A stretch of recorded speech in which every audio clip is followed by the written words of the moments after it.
Last week, we brought you this clip, and the comment section absolutely exploded. Of AOC.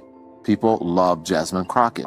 People love Eric Swalwell and the like. And I think that the Democratic Party should put the people out there who the people want. They should put the politicians out there who the people want, who they're asking for, who are meeting the moment with the same energy that they're not asking for AOC. Yes, they are. The people you party with No. The people I party with don't like AOC. Oh, please. No, they don't at all. Well, most people don't. But she's AOC very far left. We then added this one, and things really took off from there. At an AOC Bernie Sanders rally in Idaho last month, someone threw a Palestinian flag over an American flag, and the crowd erupted in approval.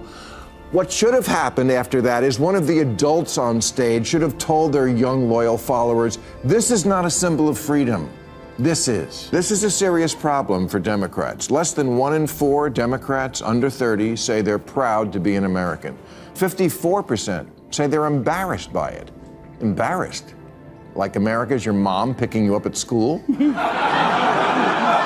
You're embarrassed to be an American? Well, guess what? The feeling's mutual. So, Bill Maher is just getting started, and he's not the only one. Megyn Kelly and a growing list of critics have already lined up to challenge AOC long before her dream of leading the DNC even gets close to reality. It's becoming clear, no one's asking for a sequel to the Biden-Harris administration. And now, the gloves are off. If bold political commentary is your thing, hit that subscribe button and let's dive in. As I mentioned in the introduction, public frustration with the Biden-Harris era is growing, and the idea of doubling down with AOC... 20, the left got a little carried away. Carried away, like most of the merch at this shoe store. Get it, carried away?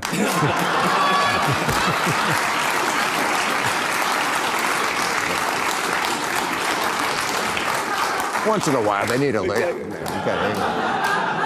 Looting was rebranded as justice shopping. We stopped arresting shoplifters. Anti-racist baby was a bestseller. Corporations took DEI to ludicrous lengths. We opened our hearts to all who wanted to come here, and then also our borders. Portland decriminalized all drugs, and Seattle set up a no-cop zone until they had to reverse course on both.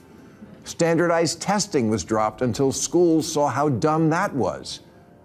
And yet, the head of the teachers union in Chicago still maintains that testing is, quote, junk science rooted in white supremacy.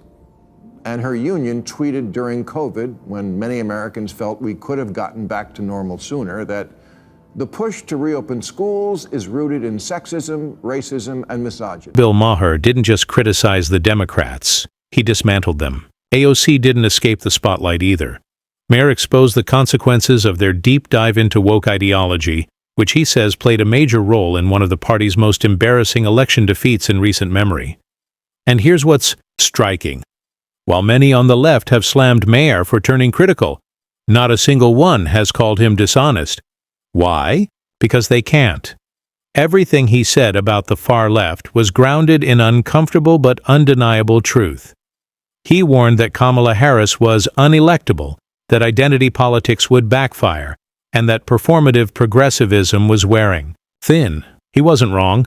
Kamala underperformed. Democrats took major hits, and now they're pretending to be surprised. Instead of trying to discredit Maher or label him a defector, maybe they should... About 1 in 4 students in the city are proficient in either math or English, and absenteeism is off the charts. The teachers there want a raise now. And look, I'm always all for all teachers always getting a raise everywhere. I hate kids. I can't imagine being around them all day.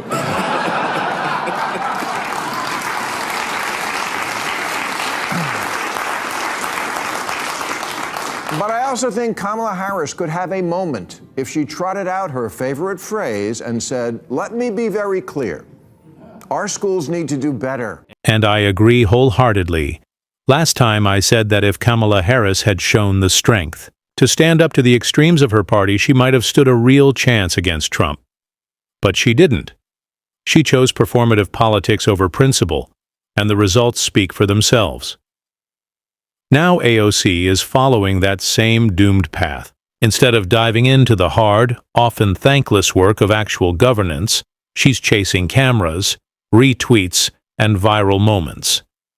It's all showmanship, flashy speeches, performative outrage, and ideological purity tests that push more voters away than they bring in. The country isn't looking for Instagram activism, it's craving real leadership. And here's the real concern. While AOC builds her personal brand, she's neglecting the core responsibility. Get beyond the sizzle, and let's look at the Congresswoman's record. The thing that matters when it comes to the simple question of, has she helped make the lives of those she has served better? According to a study by the nonpartisan Center for Effective Lawmaking, AOC is one of the least effective lawmakers in all of Congress. On the Democratic side, she ranks 230th out of 240. She's like the Rutgers of Congress. And compared to 18 other congressional Democrats from New York State, she ranked ding, ding, ding last. She introduced 21 bills deemed to be substantive. None of them reached the floor. Therefore, of course, none actually became law. No matter. CNN gave her a primetime documentary last month called Being AOC. The DNC couldn't write it any better. Soak it in, sizzle over steak. Oh, and if you have lots of Twitter and Instagram followers, that's more important than, actually doing what you're elected to do. I keep saying, hypocrisy and theatrics don't pay off. At least not in the long run. Sure, they might attract attention, spark viral clips, and flood your comment section with cheers from loyal followers. It feels good. It boosts your image. But eventually, the curtain falls, and that applause turns into criticism. That's exactly what's starting to happen to AOC. Yes, she draws crowds. Her social media numbers are enormous. Her clips trend within minutes. She's always at the center of the political spotlight. But when it comes to actual legislative impact, meaningful results, and real accomplishments, her record is thin. It's all sizzle, no substance. And people are beginning to notice the widening gap between her public image and her policy record. Voters aren't looking for TikTok politics. They want legislation passed, problems addressed, and leadership that goes beyond hashtags and headlines. AOC has built a political brand, not a political legacy. And if beautiful little town called Yorktown Heights in Westchester. It's not the fanciest of Westchester towns, but it ain't the Bronx by any measure. And the reason this is relevant is because a congresswoman who you may know as Alexandria Ocasio-Cortez has been telling us for years that she is from the Bronx. And recently she had a fight with President Trump over tweet, text, truth, whatever. And she played tough and said, "Oh, don't you mess with me. I'm a Bronx girl. And we eat Queens boys for breakfast." Because that's where Trump was raised, in the Queens. And respectfully, AOC. Well, that's real cute, except she only lived in the Bronx until she was age 5, when at best you're in usually kindergarten, maybe first grade.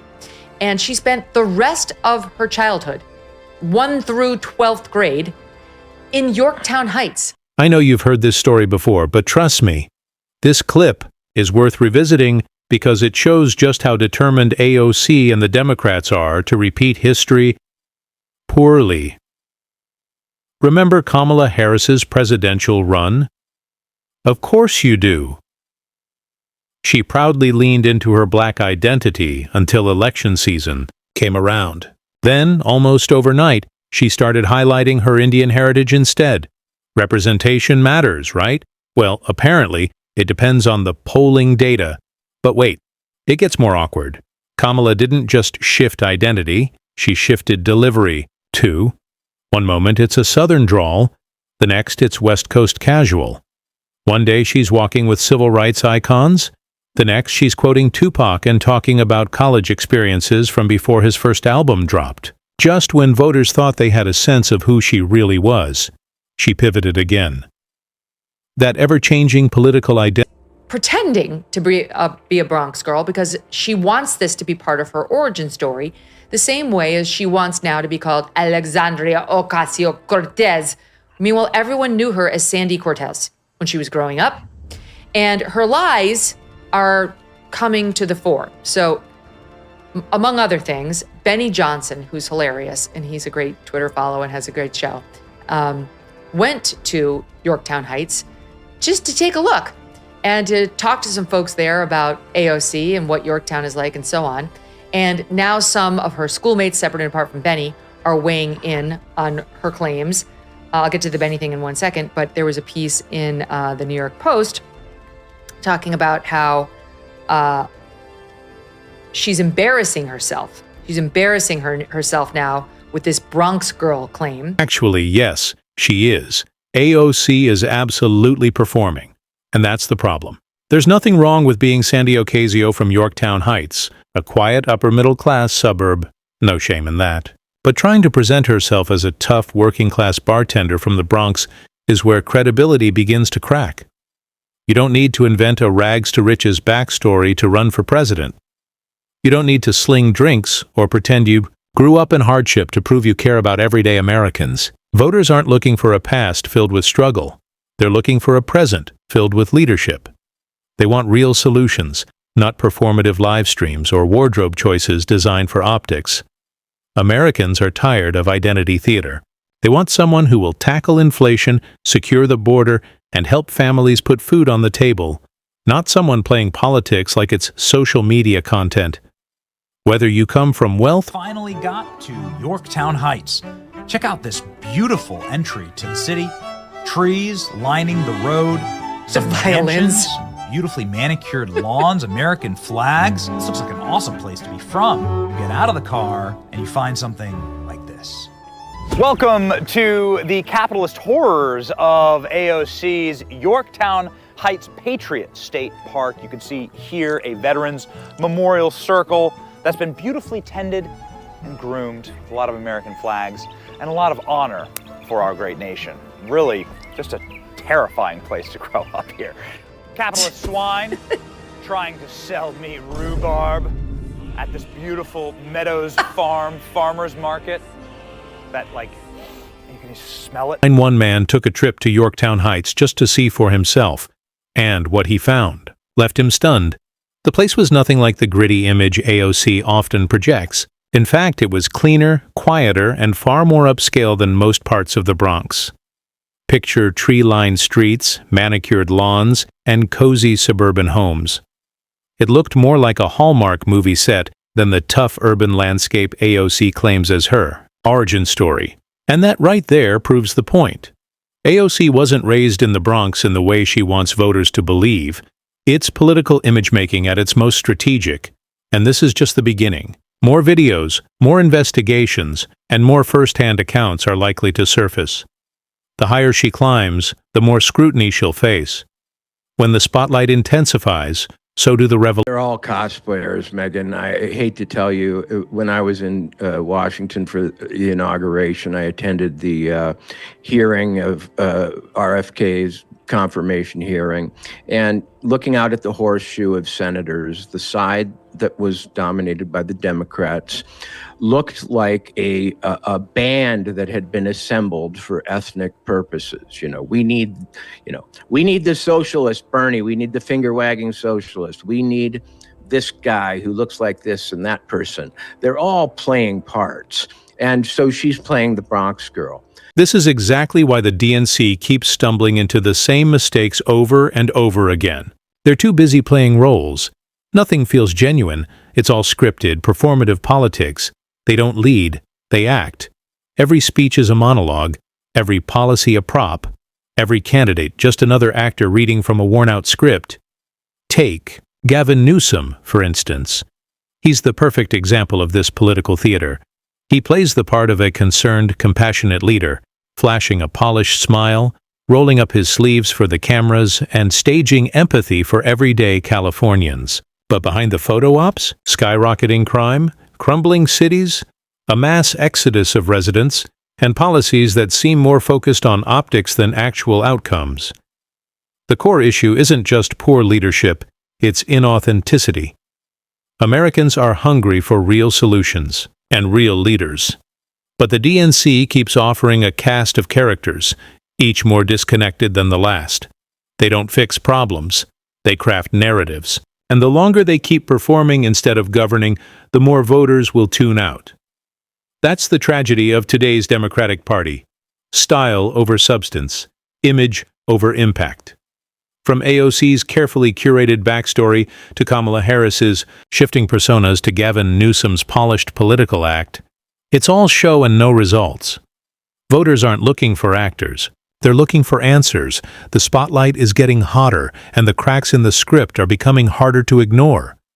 The American people are waking up, and when the curtain finally falls, they'll remember who delivered and who just delivered lines. The show's almost over. It's time for reality to take the stage. If you enjoyed today's video, hit the like button, subscribe for more sharp commentary, and share it with your friends. Together, we can push back against performative politics and demand real leadership.